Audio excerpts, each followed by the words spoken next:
Before we start, warning. Spoilers ahead. Today, I'm going to recap a 2010 Korean thriller movie called I Saw the Devil. A young lady who is the daughter of an ex-chief of police is murdered in a particularly gruesome fashion by a serial killer. Unknown to that serial killer, that lady was recently engaged to a Korean secret agent. Can he escape his wrath? The story starts with Yo-yeon talking to her fiancé on the phone. Her fiancé is Soo-yeon, an agent for the National Intelligence Service. He is so busy with his job that he can't be with her on her birthday that day. She is stranded at the side of the road because her car has broken down in the snow. Soo-yeon tells her to lock herself in the car until the tow truck comes. She is approached by a suspicious stranger parked nearby, asking if she needs help. She follows Soo-yeon's instructions and declines the stranger's offer.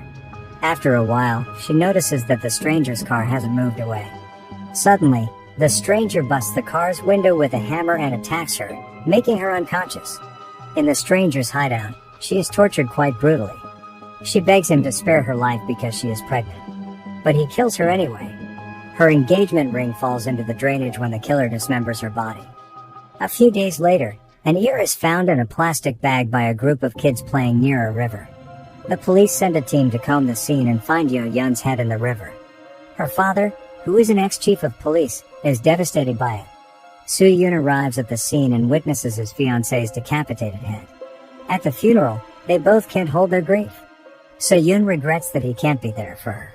But behind his sadness lies a fire of rage.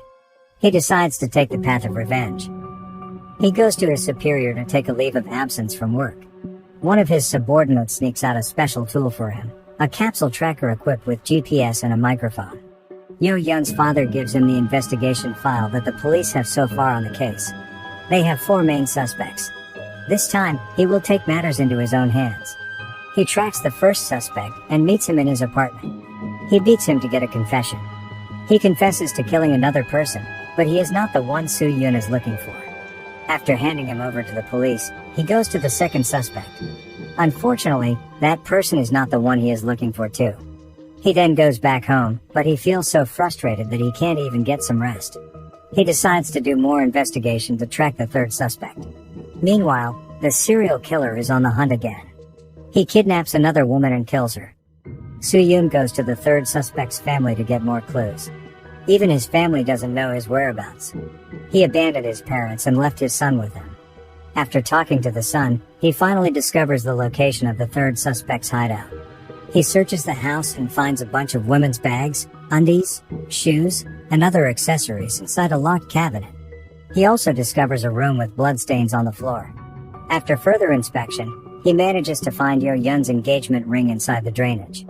At that moment, he realizes that he found the killer. The killer's name is Kyung-chul, a driver at a learning center. The police also find out about his identity and immediately rush there. But it's too late, he is already on the way to delivering the students home. The learning center tries to contact him, but he ignores it. At that moment he realizes that the police already know his identity, so he decides to have some fun with one of the schoolgirls. He brings her home and sexually assaults her. Just before he is about to devour her, he hears someone calling his name. He goes to check it out and finds a person coming alone. It is Soo-yeon. He manages to track him down. Kyung-chul thinks that he is a policeman and underestimates him because he comes unarmed alone. But unknown to him, he is no match for Soo-yeon, a secret agent. Soo-yeon easily takes him down and strangles him until he is unconscious. Soo-yeon plans to do much more than simply kill this psychopath. He nearly beats him to death, before relenting and shoving a GPS tracker down his throat, allowing him to see Kyung-chul's location in real time and listen to his conversations. After Kyung-chul regains consciousness, he finds an envelope full of cash. At first, Kyung-chul remains oblivious that Soo-yeon does not want him dead, but instead to suffer as much as humanly possible. He then goes for a walk and meets a taxi driver that offers him a ride. There is already a passenger inside. Upon getting in, and correctly guesses that the driver and passenger are 2 bandits intending to rob and murder him, he strikes out preemptively and kills them both. Afterward, he finds the body of the real taxi driver in the trunk. Kyung-chul throws out all 3 bodies. He then drives to a nearby town to treat his injuries at a clinic. Feeling sexually frustrated because he fails to devour his last victim, he sexually assaults a nurse there. Soo-yeon once again intervenes and tortures Kyung-chul, slicing his Achilles tendon. Despite the warnings and pleas of his murdered fiance's sister and father to stop what he's doing, Soo-yoon continues his bloody quest for vengeance. Once again, Kyung-chul regains consciousness and finds himself stranded in the middle of nowhere but still alive. Kyung-chul visits the home of his friend, Tae-yo, who is a murderer and cannibal.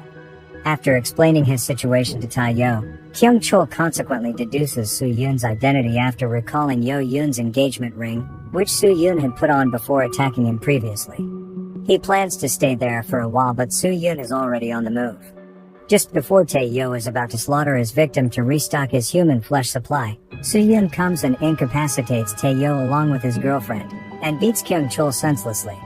The next day, Tae-yo and his girlfriend are arrested by the police and sent to the hospital. The police start to realize that Soo-yoon has gone rogue. Instead of bringing the suspect to the police, he toys with him. Soo-yoon's trusted subordinate arranges for Soo-yoon and Kyung-chul to evade the police and receive treatment for their wounds at a separate facility. The barely conscious Kyung-chul hears Soo-yoon and the subordinate talking about the transmitter. Soo-yoon releases Kyung-chul again, but this time he begins to catch on to Soo-yoon's MO. He goes to a nearby pharmacy and slashes the throat of a pharmacist while stealing laxatives which he plans to use to remove the transmitter. While doing this, he talks to Soo-yoon via the transmitter and promises him that he will show him the real pain. Soo-yoon rushes to the pharmacy location, but he is already too late. The transmitter is still online and shows Kyung-chul location.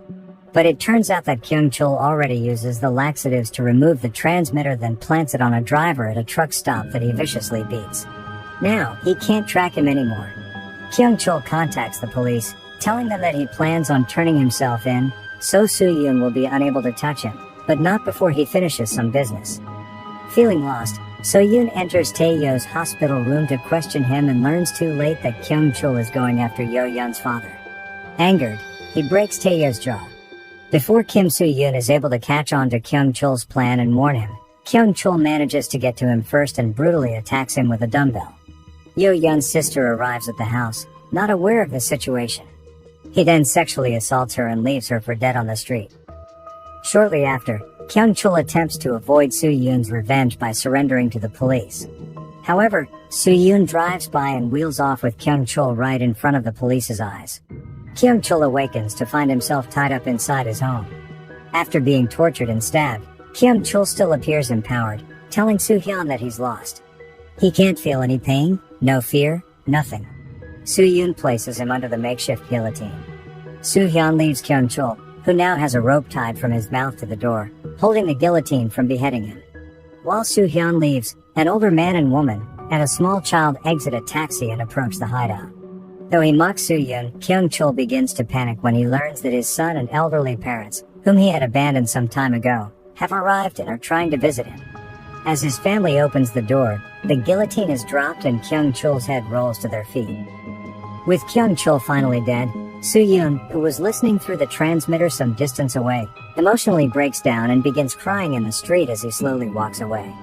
He has fulfilled his promise to his fiancée and completed his bloody quest for vengeance.